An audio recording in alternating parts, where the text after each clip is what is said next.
भिवंडीत मोठी कारवाई, 1.90 कोटींचा माल जप्त. अवैध मद्य वाहतूक पकडली, चालक गजाआड. भिवंडीत उत्पादन शुल्क विभागाची धडक कारवाई. परराज्यातील मद्याची वाहतूक करणारा कंटेनर ताब्यात. भिवंडीत उत्पादन शुल्क विभागाची मोठी कारवाई. भिवंडीतील वडपे परिसरात राज्य उत्पादन शुल्क विभागाने अवैध मद्य वाहतुकीविरोधात मोठी कारवाई केली आहे. परराज्यातून अवैध मद्याची वाहतूक करणारा कंटेनर ताब्यात घेऊन चालकाला अटक करण्यात आली. या कारवाईत ट्रकसह तब्बल 1,90,35,600 रुपयांचा मुद्देमाल जप्त करण्यात आला. मिळालेल्या माहितीनुसार ही अवैध मद्य वाहतूक गोव्याहून राजस्थानकडे होत होती. गुप्त माहितीच्या आधारे उत्पादन शुल्क विभागाने सापळा रचून ही कारवाई केली.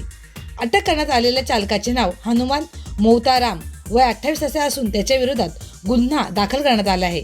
या प्रकरणाचा पुढील तपास राज्य उत्पादन शुल्क विभागाकडून सुरू आहे.